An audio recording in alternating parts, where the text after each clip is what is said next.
Hello and happy post-football Sunday from Radically Rational. That's going to take some getting used to. But I'm making the transition. Yeah, the three-point competition. Who says big men can't shoot? I was so happy for Karl Anthony Towns. I thought that was great. First of all, we're all aware of what he's gone through with COVID and his family and the family members that he's lost. I just thought it was so cool. He was the long shot. He was 13-1. He said he'd been trying to get into the three-point competition for years, but people wouldn't let him because there was bias against big men.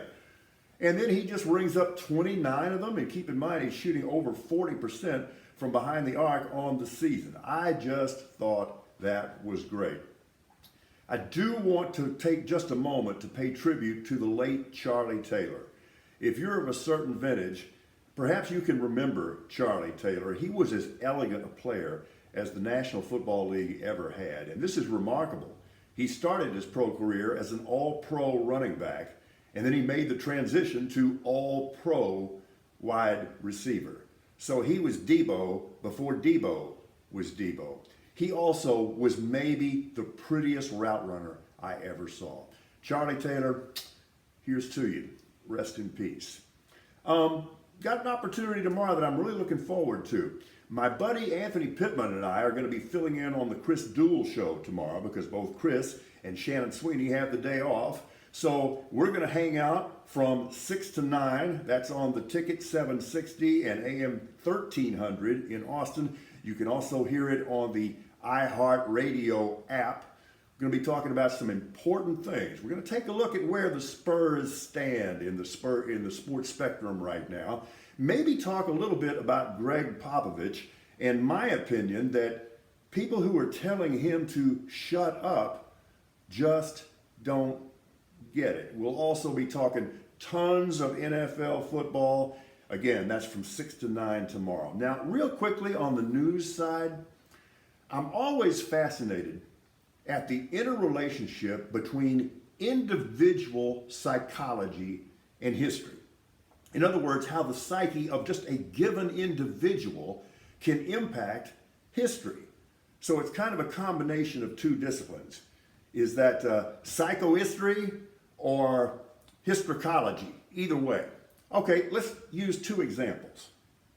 Donald Trump's entire presidency, in fact his entire life, has been governed by nothing other than narcissism.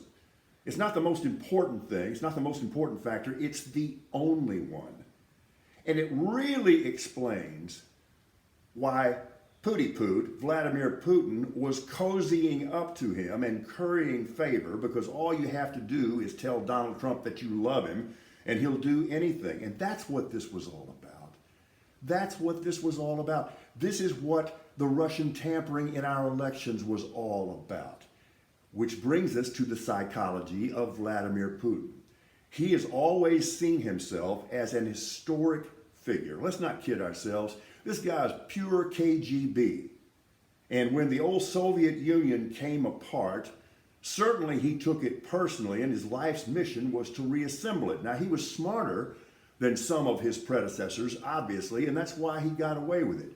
But what we're seeing right now is Vladimir Putin getting in touch with his own mortality. This is all about a midlife crisis or a post-midlife crisis.